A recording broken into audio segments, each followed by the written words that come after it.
Probability അല്ലെങ്കിൽ സാധ്യതകളുടെ കുറച്ച് basics പഠിക്കാം. നമുക്ക് സ്കൂളിലായാലും കോമ്പറ്റേറ്റീവ് എക്സാംസിനായാലും ഒക്കെ ഒത്തിരി ആവശ്യമുള്ള ഒരു കാര്യമാണ് പ്രോബബിലിറ്റി എന്ന് പറയുന്നത്. നമുക്ക് അപ്പൊ അത് എന്താണെന്ന് ഇന്നൊന്ന് പഠിക്കാം.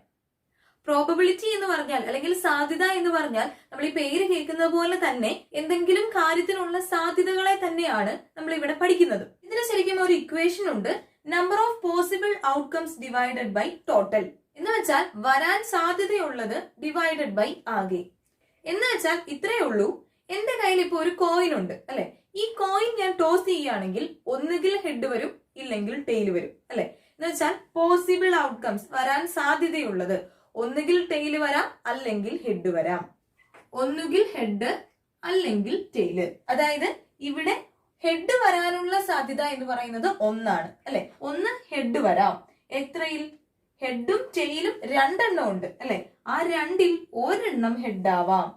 അതുപോലെ തന്നെ ടെയിലിനും ടെയില് വരാനുള്ള സാധ്യതയും ഒന്നാണ്, ഡിവൈഡഡ് ബൈ ഹെഡ് ടെയില് രണ്ടെണ്ണമാണുള്ളത് അല്ലെ, 1/2. കണ്ടോ? അതായത് പകുതി പകുതി ചാൻസ് ആണ് ഹെഡും ടെയിലും വരാനുള്ളത് അല്ലെ. അതാണ് നമ്മൾ ഈ പറയുന്നത്, ഹെഡ് വരാനുള്ള ചാൻസ് 1/2, ടെയിൽ വരാനുള്ള ചാൻസ് 1/2. പിന്നെ ഒരു കാര്യം കൂടെ നോക്കിയാൽ മതി, നമ്മുടെ പോസിബിൾ ഔട്ട്കംസ് അല്ലെങ്കിൽ വരാനുള്ള കാര്യങ്ങൾ രണ്ടും കൂടെ കൂട്ടി കഴിയുമ്പോൾ നമുക്ക് കിട്ടുന്ന ആൻസർ 1 ആയിരിക്കും. അതായത് ഈ 1/2ഉം 1/2ഉം കൂട്ടിയാൽ നമുക്ക് എത്രയാ കിട്ടുക? ഇവിടെ ഡിനോമിനേറ്റേഴ്സ് അല്ലെങ്കിൽ ഛേദങ്ങൾ രണ്ടും തുല്യമായതുകൊണ്ട് നമുക്ക് മുകളിലുള്ള നമ്പേഴ്സ് രണ്ടും കൂടി കൂട്ടി എഴുതാം അല്ലെ. 1 1 2, 2/2 1. കണ്ടോ? ഈ ഭിന്നസംഖ്യകൾ അല്ലെങ്കിൽ ഫ്രാക്ഷൻ നമ്പേഴ്സിനെ ആഡ് ചെയ്യാനും സബ്ട്രാക്ട് ചെയ്യാനും ഒക്കെ നമ്മൾ നേരത്തെ വീഡിയോയിൽ ചെയ്തിട്ടുള്ളതാണ്. അപ്പൊ അതറിയില്ലാത്തവർ അതൊന്ന് കണ്ടു നോക്കുക. ഓക്കെ, അപ്പോ ഹെഡ് വരാനുള്ള പോസിബിലിറ്റി അല്ലെങ്കിൽ സാധ്യത 1/2 ആണ്, ടെയില് വരാനുള്ളതും 1/2 ആണ്. ഇനി ഇതുപോലെ 2 കോയിൻസ് എടുത്താൽ, 2 കോയിൻസ് ആണ് എടുക്കുന്നതെങ്കിൽ ഇതിന്റെ ഹെഡും ടെയിലും വരാനുള്ള സാധ്യതകൾ അല്ലെങ്കിൽ പ്രോബബിലിറ്റി എന്തായിരിക്കും? ഒന്നുകിൽ 2 കോയിൻസിലും ടെയിൽ വരാം അല്ലെ, ഒന്നുകിൽ 2ലും ടെയില് വരാം, ഇല്ലെങ്കിൽ 2ലും ഹെഡ് വരാം, ഇല്ലെങ്കിൽ ഒരെണ്ണത്തിൽ ടെയിലും ഒരെണ്ണത്തിൽ ഹെഡും വരാം, തിരിച്ചും വരാം അല്ലെ, ഒരെണ്ണത്തിൽ ഹെഡും ഒരെണ്ണത്തിൽ ടെയിലും വരാം. ഇങ്ങനെ 4 രീതിയിലുള്ള സാധ്യതകളാണ് നമുക്ക് കിട്ടിയിരിക്കുന്നത്, അല്ലെങ്കിൽ 4 പ്രോബബിലിറ്റീസ് ആണ് നമുക്ക് കിട്ടിയിരിക്കുന്നത്. ഇതിലേത് വേണമെങ്കിലും ആവാം അല്ലെ. അപ്പൊ നമ്മൾ ചെയ്യേണ്ടത് ആദ്യമേ ഇത് എത്ര എണ്ണം ഉണ്ടെന്ന് നോക്കുക. എത്ര പോസിബിലിറ്റീസ് ഉണ്ട്? 4 എണ്ണം ഉണ്ട് അല്ലെ. അപ്പൊ 4. ഇനി നമ്മൾ ഓരോന്നിന്റെയും നോക്കാൻ പോവാണ്. അതായത് 2 ടെയില് വരാൻ എത്ര പോസിബിലിറ്റി ഉണ്ട്? ഒറ്റ പോസിബിലിറ്റി ഉള്ളൂ, ഒറ്റ സാധ്യതയേ ഉള്ളൂ അല്ലെ. അപ്പോ 4ൽ 1 അല്ലെങ്കിൽ 1/4. അതുപോലെ ഹെഡ് വരാനുള്ളതോ അതും 1 ആണ് അല്ലെ. എത്ര എണ്ണത്തിൽ? 4 എണ്ണത്തിൽ ഒരു സാധ്യതയാണ് ഹെഡ് വരാനും, അതും 1/4. ഇനി അടുത്തത് ടെയിലും ഹെഡും. ഒരു ടെയിലും ഒരു ഹെഡും വരാൻ എത്ര സാധ്യതയുണ്ട്? ഇവിടെ ഹെഡും ടെയിലും എന്ന് പറഞ്ഞാലും ടെയിലും ഹെഡ് എന്ന് പറഞ്ഞാലും രണ്ടും സെയിം ആണ് അല്ലെ. ഏതെങ്കിലും ഒരു കോയിനിൽ ടെയിലും മറ്റേ കോയിനിൽ ഹെഡും വന്നാൽ മതി. അപ്പോൾ ടെയിലും ഹെഡും വരാൻ എത്ര സാധ്യതകളുണ്ട്? 2 സാധ്യതകളുണ്ട് അല്ലെ. അപ്പൊ നമുക്ക് ഇതിനെ എങ്ങനെ എഴുതാം?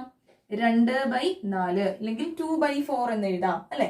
നമ്മൾ പ്രോബബിലിറ്റി എഴുതുമ്പോൾ അല്ലെങ്കിൽ സാധ്യതകൾ എഴുതുമ്പോൾ എപ്പോഴും വെട്ടിക്കുറച്ച് അതിന്റെ ഏറ്റവും ചെറിയ ഫോമിലാണ് എഴുതുന്നത്. ഇവിടെ 2/4 എന്നുള്ളതിനെ നമുക്ക് വെട്ടിക്കുറയ്ക്കാലോ. 2/4 നമുക്ക് എങ്ങനെ എഴുതാം? 1/2 എന്ന് എഴുതാം അല്ലെ. 2നെയും 2 വെച്ച് വെട്ടിക്കുറയ്ക്കാം, 4നെയും 2 വെച്ചിട്ട് വെട്ടിക്കുറയ്ക്കാം. വെട്ടിക്കുറയ്ക്കുന്ന വീഡിയോയും നമ്മൾ നേരത്തെ ചെയ്തിട്ടുള്ളതാണ്. അപ്പൊ നോക്കി, 1/4 1/4 1/2 എന്നായി നമ്മുടെ പ്രോബബിലിറ്റീസ് അല്ലെങ്കിൽ സാധ്യതകൾ വരുന്നത്. ഞാൻ മുമ്പേ ഒരു കാര്യം കൂടെ പറഞ്ഞു, ഇതെല്ലാം കൂടി ആഡ് ചെയ്യുമ്പോൾ നമുക്ക് കിട്ടുന്നത് എത്രയായിരിക്കണം? 1 ആയിരിക്കണം അല്ലെ. ഇപ്പൊ നമ്മുടെ ഡിനോമിനേറ്റേഴ്സ് അല്ലെങ്കിൽ ഛേദങ്ങള് ഇവിടെ രണ്ടിടത്തും ഒരുപോലെയാണ്, ഇവിടെ ഡിഫറെന്റ് ആണ്. അപ്പൊ കൂട്ടാൻ ഇച്ചിരി പാടായിരിക്കും അല്ലെ. അപ്പൊ ഒരു കാര്യം ചെയ്താൽ മതി, വെട്ടിക്കുറയ്ക്കുന്നതിന് മുൻപേ തന്നെ ഒന്ന് ആഡ് ചെയ്ത് നോക്കുക. താഴെ എല്ലാം 4 ആയതുകൊണ്ട് ഈ മുകളിലുള്ള നമ്പേഴ്സിനെ നമുക്ക് ആഡ് ചെയ്യാം അല്ലെ. 1 1 2, 2 2 4. 4/4 എന്ന് പറഞ്ഞാൽ എത്രയാണ്? 1 ആണ് അല്ലെ. അപ്പൊ നോക്കി, നമുക്ക് കിട്ടിയിരിക്കുന്ന പ്രോബബിലിറ്റീസ് കറക്റ്റ് ആണ് അല്ലെ. ഇത് നമുക്ക് വെട്ടിക്കുറച്ചതിനോടും കൂട്ടാം അല്ലെ. ഇത് രണ്ടും കൂടെ കൂട്ടിയിട്ട് അതിന്റെ കൂടെ 1/2 കൂടെ കൂട്ടാൻ എന്താ ചെയ്യണ്ടേ? നമ്മൾ ക്രോസ് മൾട്ടിപ്ലൈ ചെയ്യാണ് അല്ലെ. ക്രോസ് മൾട്ടിപ്ലൈ ചെയ്താണ് നമ്മൾ ഇതിന്റെ അഡീഷൻ ചെയ്യുന്നത്. നമ്മൾ ആ വീഡിയോ നേരത്തെ ചെയ്തിട്ടുള്ളതാണ്, അതുകൊണ്ട് ഞാനിപ്പോ അതിനെക്കുറിച്ച് അധികം പറയുന്നില്ല. അത് അറിയില്ലാത്തവർക്ക് വേണ്ടി അതിന്റെ ലിങ്ക് ഞാൻ ഡിസ്ക്രിപ്ഷനിലും അതുപോലെ ഇവിടെ ഐ കാർഡിലും കൊടുക്കാം. അപ്പൊ അതൊന്ന് കണ്ടു നോക്കുക. ഓക്കെ, നമുക്കിനി വേറൊരു എക്സാമ്പിൾ നോക്കാം.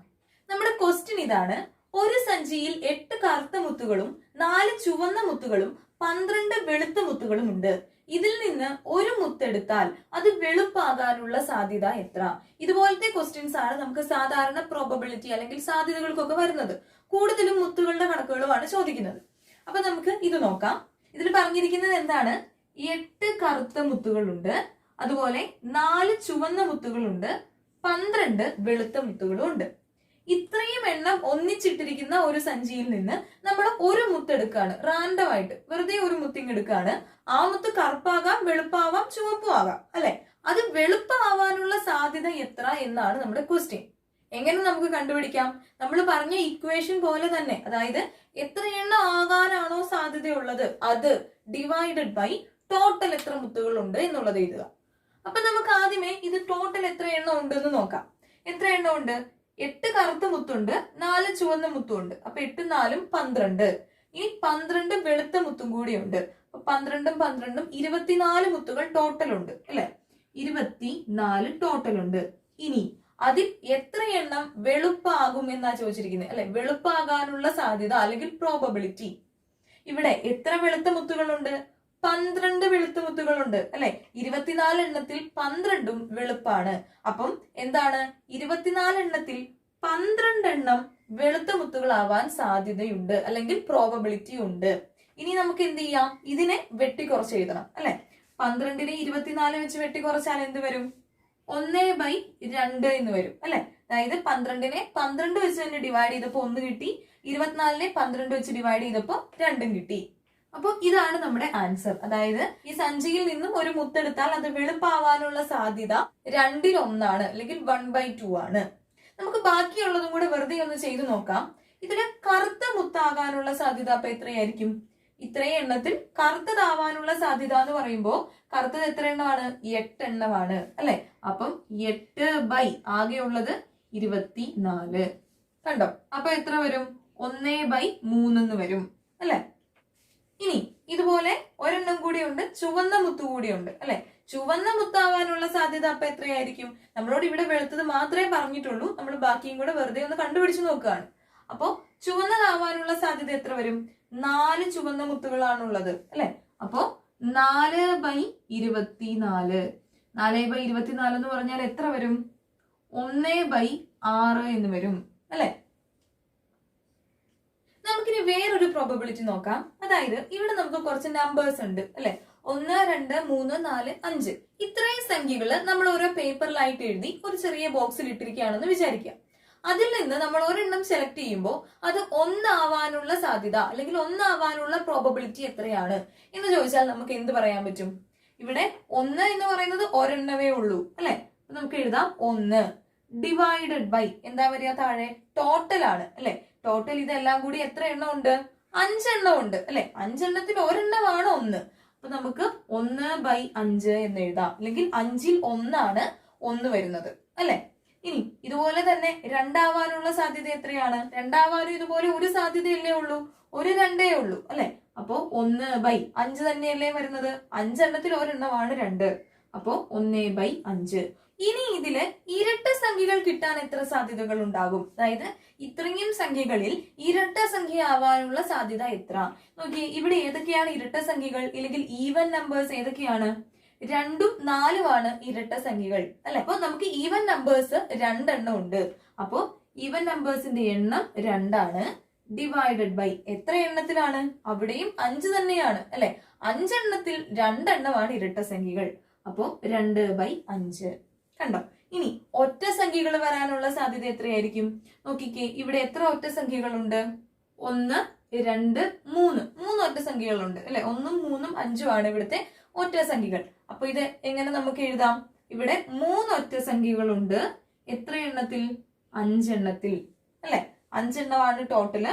ഒറ്റ സംഖ്യകൾ ഉള്ളത് 3 എണ്ണമാണ്. അപ്പൊ 3/5 നമുക്ക് കിട്ടി. ഇത് നോക്കിയേ, ഇത് ഒറ്റ സംഖ്യകളും ഇരട്ട സംഖ്യകളും കൂടെ കൂടുന്നതല്ലേ ഈ 1 തൊട്ട് 5 വരെയുള്ള നമ്പേഴ്സ്? നമ്മൾ മുമ്പേ പറഞ്ഞു 2 കാര്യങ്ങൾ തമ്മിൽ കൂട്ടുമ്പോൾ നമുക്ക് കിട്ടേണ്ടത് 1 ആണ്, അല്ലെ? എന്ന് വെച്ചാൽ ഇത് രണ്ടും കൂടെ കൂട്ടിയാൽ നമുക്ക് എത്രയാ കിട്ടുന്നത്? 3ഉം 2ഉം 5. 5/5 1 കിട്ടും. കണ്ടോ? നമ്മുടെ ഉത്തരം ശരിയാണ്. നമുക്ക് ഈ ക്വസ്റ്റ്യൻ ഒന്ന് നോക്കാം. ഒരു ക്ലാസ്സിൽ 30 കുട്ടികളുണ്ട്. അതിൽ 6 പേർ പെൺകുട്ടികളാണ്. ഇതിൽ നിന്നും ഒരാളെ വിളിച്ചാൽ അത് പെൺകുട്ടി ആകാതിരിക്കാനുള്ള സാധ്യത എത്ര? ക്വസ്റ്റ്യൻ ശ്രദ്ധിച്ചു വായിക്കുക. പെൺകുട്ടി ആകാതിരിക്കാനുള്ള സാധ്യത എത്ര? ഇതുവരെ നമ്മൾ കണ്ട ക്വസ്റ്റ്യൻസിൽ നിന്നും ഡിഫറെന്റ് ആയിട്ടുള്ള ഒരു ക്വസ്റ്റ്യൻ ആണിത് അല്ലെ. ഇത്രയും നേരം നമ്മൾ കണ്ടത് ഇത്രയും ആകാനുള്ള സാധ്യത ആയിരുന്നു അല്ലെ. ഇപ്പൊ നോക്കിയേ, പെൺകുട്ടി ആകാതിരിക്കാനുള്ള സാധ്യതയാണ് അല്ലെ. അതെങ്ങനെ കണ്ടുപിടിക്കാം? ആദ്യമേ തന്നെ നമുക്ക് എന്തൊക്കെ കാര്യങ്ങൾ നോക്കണം. ആദ്യമേ എത്ര കുട്ടികളുണ്ട്? 30 കുട്ടികളുണ്ട്. അതിൽ എത്ര പേരാണ് പെൺകുട്ടികൾ? 6 പേര് പെൺകുട്ടികളാണ്. ഇവിടുന്ന് തന്നെ നമുക്ക് കണ്ടുപിടിക്കാം. പെൺകുട്ടി ആകാതിരിക്കാൻ എന്ന് പറഞ്ഞാൽ എന്താണ് ഉദ്ദേശിക്കുന്നത്? ആൺകുട്ടികൾ എത്രയാവാനുള്ള സാധ്യതയുണ്ടെന്നല്ലേ അർത്ഥം അല്ലെ. അപ്പൊ നമുക്ക് എന്ത് ചെയ്യാം? 30 പേരിൽ 6 പേര് പെൺകുട്ടികളാണ്. അപ്പൊ ബാക്കി എത്ര പേരുണ്ട്?